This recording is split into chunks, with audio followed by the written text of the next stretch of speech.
14 तक तभी यह होता है कि सीबीआई तो कांग्रेस का तोता हो गए। आज की डेट में भी कहीं ना कहीं प्रश्न चिन्ह खड़ा हो गया। ये प्रश्न चिन्ह हमारी जो सरकार है उन्होंने खड़ा किया है। आज देखो ना आप, सीबीआई ईडी इनकी जो कार्रवाई हो रही है सब विपक्षियों पे हो रही है। भाजपा के कितने एमएलए हैं, कितने सांसद, उन पे क्यों नहीं हो रही है? वहाँ जहाँ उनकी सरकार है वहाँ क्यों नहीं हो रही है? तो कहीं ना कहीं सवाल निशान तो पैदा होता है। सब ईमानदार लोग हैं। कौन ईमानदार है? जो महाराष्ट्र में हुआ अजीत पवार वो ईमानदार है, छगन भुजबल ईमानदार है, कौन ईमानदार है? सारे भ्रष्टाचारी तो बीजेपी में आ रहे हैं। सब भ्रष्टाचारी बीजेपी में आके एकदम पाक दामन साफ हो रहे हैं। लेकिन जो विपक्ष में रह रहा है संजय सिंह जैसा ईमानदार आदमी, जो खांटी नेता है। कैसे आपको मालूम है यार, आप राजस्थान के रहने वाले, गुजरात में संजय सिंह के बारे में अभी आपसे पहले एक आदमी कह रहे थे वो डर रह गए थे, इसलिए इतना है। संजय सिंह ईमानदार आदमी है सर। संजय सिंह जैसे ईमानदार आदमी कहाँ है? वो ईमानदार है, देश का खांटी नेता है। आज की डेट में जमीनी नेता तैयार किया हुआ है आम आदमी पार्टी के पास। मैं तो बोलता हूँ केजरीवाल जी, चिराग चड्डा जी सब ऐसे हैं, लेकिन वो जो संजय सिंह है उनके खांटी नेता की छवि है, जमीन का नेता है। उनको जिसको गिरफ्तार करना ये कहीं ना कहीं सवाल है। गलत करेगा तो नहीं करेगा? गलत किया उन्होंने। अभी वो बता रहे दिनेश अरोड़ा जो सरकारी गवाह बन गया, हाँ। वो बताया मनीष सिसोदिया से मेरी मुलाकात कर रहा है, अपने रेस्टोरेंट में मिला, मेरे को कुछ फायदा दिलवाया, इसके आदमी को मैंने पैसा भिजवाया। पहले गिरफ्तार करो ना, बार बार में। इन्हीं आम आदमी पार्टी के पहले मनीष सिसोदिया हो गया, पहले सत्येंद्र जैन हो गया, सब तो जेल में डाल रहे हो आप। बचाओगे किसको?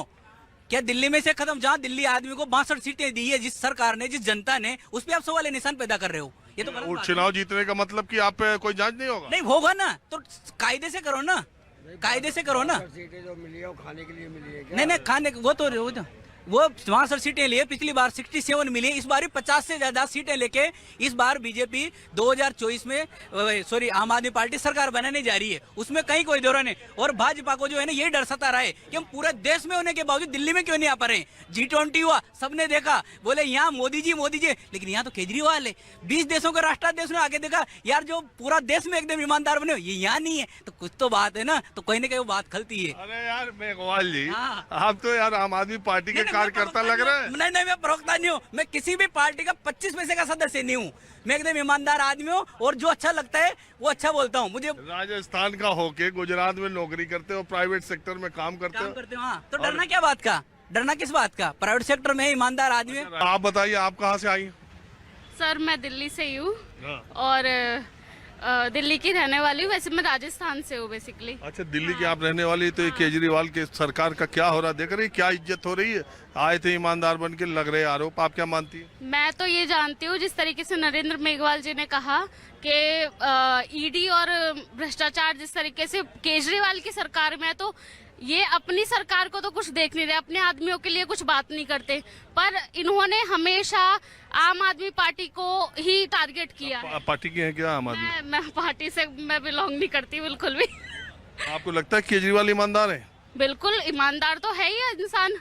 उसने मतलब कैपिटल 58 करोड़ का घर बनवा लिया। कोई बात नहीं, तो ऐसे तो मोदी जी ने भी बनवाया है घर। तो मोदी जी ने तो अपना पूरे देश में वर्चस्व कर लिया, तो ये तो फिर दिल्ली में तो सिर्फ केजरीवाल ने किया है ना। तो मैं तो समझती हूँ, लोग कहते हैं करा क्या केजरीवाल ने, केवल वो इधर। मैं समझती हूँ कि बहुत सारी चीजें करी हैं केजरीवाल जी ने, और जिस तरीके से भ्रष्टाचार जो फैला रहे हैं ना मोदी जी। अरे ये दिल्ली ने जिसको चुना है, जिसे आपने मुख्यमंत्री बनाया इतनी बार, इतने वोटों से, अभी एमसीडी में जिताया, उनकी पार्टी पे तो इतने भ्रष्टाचार के आरोप लग रहे हैं। एक मंत्री उनके जेल चले गए, एक अभी जमानत पे आए, और जो उनके बड़े नेता है उनको भी ईडी ने धर लिया कल। साबित तो कोई चार्जेस शायद हुए नहीं है, प्रूव तो कुछ नहीं कर पाए, कोई प्रूफ भी नजर नहीं आते। खाली चार्जेस लगाने से थोड़ी कुछ होता है, प्रूफ तो कुछ नहीं हुआ। अपने विरोधियों को चुप कराने के लिए अगर हम एजेंसियों का प्रयोग कर लें तो कुछ भी कर सकते हैं ना। तो ये इनको जमानत क्यों नहीं मिल रही मनीष सिसोदिया को? ये तो हम कुछ नहीं कह सकते इस बारे में। 6-7 महीने तो हो गए। हाँ, वो नहीं कह सकते कुछ भी। गलत करेंगे तो कहाँ जमानत मिलेगी? वो हम कुछ नहीं कह सकते। आपको प्रूफ तो सामने नहीं आया, इतना कुछ बोलते हैं। हो सकता है वो दोषी हों, पर कुछ सामने तो आए, कुछ प्रूफ के साथ बात हो तो समझ आए। हमें भी समझ नहीं आता। आपको क्या ये सब जो हो रहा है, आप कल से देख रहे हैं टीवी चैनलों पर, यही चल ही रहा, कुछ और चल नहीं रहा, तो आप देखते हैं तो क्या सोचते हैं? आप तो दिल्ली के हैं, नागरिक हैं, आपने चुना भी केजरीवाल को इतने वोटों से। हमें अच्छा नहीं लगता कि अगर किसी को कोई पकड़ा जाता है तो प्रूफ हो, सब्सटेंशियल प्रूफ होना चाहिए। ऐसे अच्छा नहीं लगता है। आपको लगता है कि दिल्ली ने उनको चुन के गलत किया? उनके कहने नहीं कहने की बात नहीं है, जो सामने आ रहा है हम उस बारे में बात कर रहे हैं। वो क्या कहते हैं वो उसके बारे में हम कुछ नहीं कह नहीं सकते। तो मैडम आपको ऐसा क्यों लगता है कि ये विरोधियों को चुप कराने की बात? नहीं, ऐसा मैं कुछ वो नहीं, लेकिन जब प्रूव हो जाएगा तब कह सकते हैं। आप ऐसे क्या कह सकते हैं किसी को? ईडी सीबीआई, अनवर भाई। देखिए ईडी और सीबीआई, देखिए कुछ दिन जब 2014 में जब चुनाव हो रहे थे, माननीय प्रधानमंत्री जी ने कहा था कि हम सीबीआई को आज़ाद करेंगे। सीबीआई को आज़ाद करने क्या कि सीबीआई का एक और भाई ईडी ला दिया। ईडी और सीबीआई मिलके जो विपक्षी दल के जो लीडर हैं, खास करके उनके ऊपर शिकंजा कस रहे हैं, क्योंकि अब इनको डर सताने लगा है कि आम जनता जो है महंगाई और भ्रष्टाचार और बेरोजगारी की तरह अब आवाज़ उठा रही है।